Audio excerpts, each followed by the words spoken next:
1월 28일 새벽 예배를 하나님 앞에 올려드리겠습니다. 다 같이 찬양 288장 함께 찬양하시겠습니다. 288장입니다. 함께 찬양하시겠습니다. 예수를 나의 구주 삼고 성령과 피로써 거듭나니 이 세상에서 내 영혼이 하늘의 영광 누리도다. 이것이 나의 간증이요 이것이 나의 찬송일세. 나 사는 동안 끊임없이 구주를 찬송하리로다. 온전히 주께 맡긴 내 영 사랑의 음성을 듣는 중에 천사들 왕래하는 것과 하늘의 영광 보리로다. 이것이 나의 간증이요 이것이 나의 찬송일세. 나 사는 동안 끊임없이 구주를 찬송하리로다.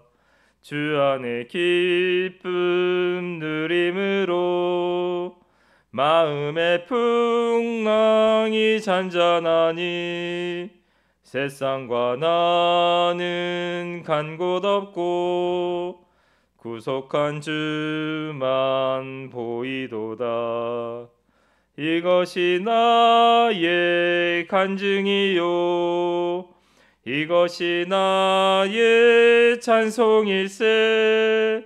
나 사는 동안 끊임없이 구주를 찬송하리로다. 아멘. 오늘 함께 나누실 하나님 말씀은 고린도전서 10장 20절 21절 말씀입니다. 고린도전서 10장 20절 21절 말씀 함께 보시겠습니다. 다 찾으셨으면 제가 읽도록 하겠습니다. 무릇 이방인이 제사하는 것은 귀신에게 하는 것이요 하나님께 제사하는 것이 아니니 나는 너희가 귀신과 교제하는 자가 되기를 원하지 아니하노라. 너희가 주의 잔과 귀신의 잔을 겸하여 마시지 못하고 주의 식탁과 귀신의 식탁에 겸하여 참여하지 못하리라. 아멘. 오늘 이 새벽 예배는 설 명절 기간 중에 있는 새벽 예배입니다. 지금쯤이면 많은 성도분들이 고향을 방문하시고 또 가족이나 친지분들 만나고 계실 것입니다. 근데 이 시기가 되면 참 그리스도인들이 곤란을 당할 때가 있습니다. 왜냐하면 믿지 않는 많은 가정들이 우리가 방문하는 친척의 그 가정들 가운데 제사를 지내기 때문입니다. 그래서 그리스도인들에게서 참 이 시기가 힘든 사람들이 있습니다. 믿음이 튼튼한 사람들 같은 경우는 이 모든 것들도 다 그냥 잘 지나갈 수 있지만 믿지 않는 사람들 입장에서는 우리 그리스도인들이 이해해 주지도 않을 뿐더러 또한 이것을 잘 분별하지 못하시는 분들 같은 경우는 이 시기를 통해서 하나님 뜻에 좀 부합하지 않는 일들을 하시게 되는 시간들이 되기도 합니다. 오늘 명절을 맞이하여 그리스도인과 제사에 대한 이야기를 좀 나눠보려고 합니다. 먼저 우리가 생각해 봐야 될 것들이 제사라는 것들이 무엇이냐는 것입니다. 제사, 이건 죽은 자를 기념하는 풍습입니다. 산자가 아니라 죽은 자에 대한 기념하는 풍습이라는 것입니다. 근데 기독교가 어떤 종교인가요? 기독교는 사실 산자의 종교입니다. 이런 이야기 할 수 있을 것입니다. 기독교인들도 다 죽지 않냐고, 기독교인들에게도 죽은 부모와 형제들이 있지 않냐고. 하지만 우리가 믿음 안에서 무엇을 믿는 사람들입니까? 우리 육신은 연약하여 한번 죽을 수밖에 없지만 사실 다시 부활하여 예수님과 함께 영원하며 살 소망을 가지고 있는 사람들입니다. 결국 우리는 죽은 자가 아니라 살아있는 바로 예수님과 함께 영원히 살아갈 소망을 가지고 있는 사람들이라는 것입니다. 근데 제사의 풍습을 통해서 명절 때는 모여서 친척과 친지들이 오랜만에 모일 때 서로 오랜만에 만나는 사람들이 교제를 나누는 시간이 되기보다는 제사가 중심이 되는 것을 보게 됩니다. 즉 죽은 자가 산 자보다 더 중심이 되는 시기라는 것입니다. 그래서 또 제사 때가 되면 부모님 앞에 여러 가지 음식들을 많이 차려놓고 이것을 드신다라고 생각하며 차리게 되는 것을 보게 됩니다.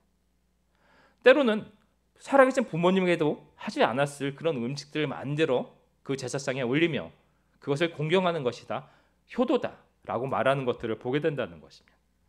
그런데 사실 죽은 사람들이 다시 이곳에 와서 이 음식을 먹는다라는 생각보다는 살아계실 때 좀 그보단 작을지라도 맛있는 음식을 사드리는 것이 어떻게 보면 더욱 합당한 일이라 말할 수 있게 되는 것입니다.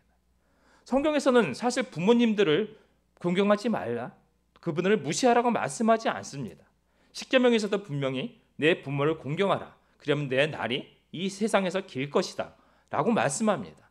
내 부모, 즉 사실 그러나 죽은 부모가 아니라 살아있는 부모에게 공경을 하라고 말씀하는 것입니다. 이 제사가 문화에서 언제부터 이렇게 중요한 행사가 되었을까요? 이 제사는 사실 고대 중국에서부터 시작된 풍습입니다. 고대 중국의 왕들이 자신의 특별한 사람이다, 자기는 특별한 조상이 있다라는 것을 과시하기 위하여 제사를 지냈습니다. 이것이 후대에 오면서 춘추전국 시대에 이르면 많은 사람들이 보편적으로 자신도 부모를 공경하는 행사로서 이것을 하게 됩니다. 그래서 12세기 정도 이르면 주자라는 사람이 성리학을 통해서 이 제사법을 체계화시키고 집성하여 더 많은 사람들이 보편적으로 제사를 지내는 시대가 되었습니다.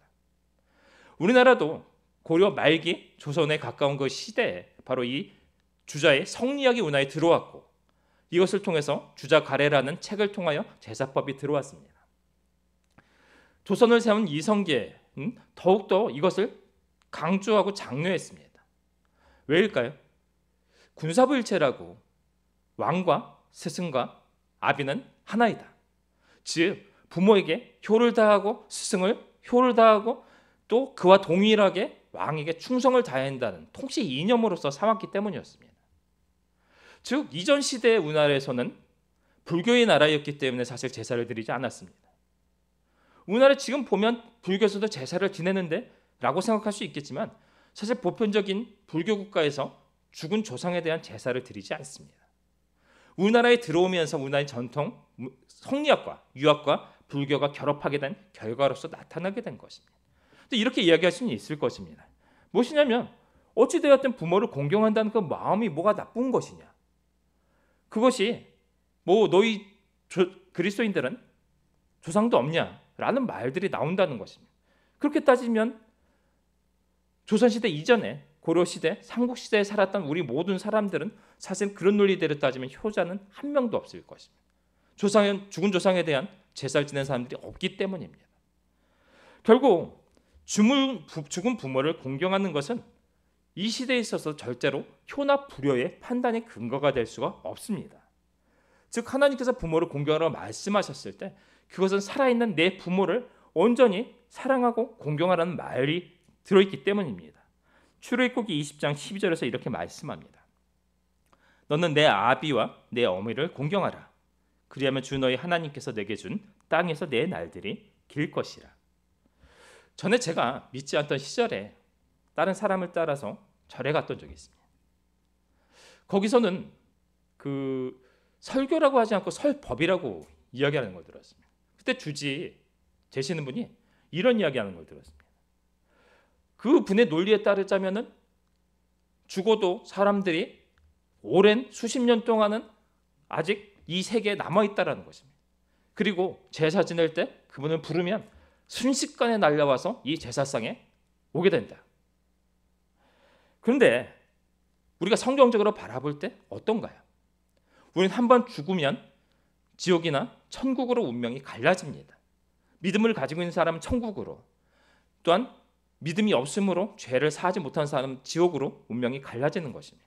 근데 그런 사람들이 갑자기 제사 때 부른다고 해서 천국이나 지옥에서 이쪽으로 날라올 수가 있다라는 이야기인가요? 말이 되지 않습니다. 그 대신 제사 지낼 때 이곳에 오는 것은 마귀들이라고 표현합니다. 그래서 오늘 고린도전서 10장 20절 속에서는 이렇게 말씀합니다. 무릇 이방인이 제사하는 것은 귀신에게 하는 것이요 하나님께 제사하는 것이 아니니 나는 너희가 귀신과 교제하는 자가 되기를 원하지 아니하노라. 우리가 조상을 공경한다고 해서 이 땅에서 사실은 제사를 지낼 때 사실 엉뚱한 사탄 마귀가 이쪽에 와서 그 제사상에 참여함으로 우리는 사탄 마귀와 교제하는 자가 되고 만다라는 것입니다. 그리스도인들에게서 그래서 제사라는 풍습은 절대로 사실은 드려서는 안 되는 것이 되는 것입니다. 그럼 이것을 한번 살펴볼까 합니다. 그래서 제사를 드릴 수는 없지만 그리스도인들이 부모를 공경하는, 우리 조상들을 공경하는 의미에서 추도 예배를 드리자는 이야기들이 나타납니다. 근데 이 추도 예배라는 것들이 성경적으로 바라볼 때 옳을까요? 우리 교회도 명절 때가 되면 추도 예배변을 만들어 놓고 필요하신 분들은 가져가서 드리도록 하고 있습니다. 제사보다는 하나님 앞에 추도 예배로 대체하는 것들이 낫다라고 여기기 때문입니다. 근데 이것이 성경적인가라는 부분입니다. 이 문제는 사실 우리가 보편적으로 많은 우리나라 교회 속에서 일어나고 있는 현상이기 때문에 우리가 서로 연구하고 서로 간에 합의하고 앞으로 이것에 대한 결론을 만들어 나가는 것이 맞을 것입니다.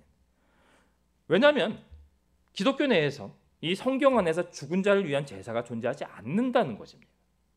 그런데 사실 제사에서 조금 형식만 바꾼 동일한 방식의 죽은 자를 위한 추 예배를 드린다는 것들이 좀 급진적으로 바라보는 어떤 목사님들은 우상 숭배다라고 바라보시는 분들까지 존재하는 것을 보게 됩니다. 예배와 제사가 사실은 이 모든 형식 속에서 이 죽은 자를 위하여 하는 것이 전혀 다르지 않다고 여기기 때문입니다.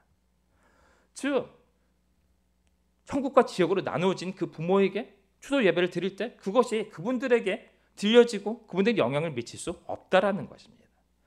굳이 사실은 이것이 기독교적이진 않다라는 이야기들이 사실 어떻게 보면 맞을지 모르겠습니다.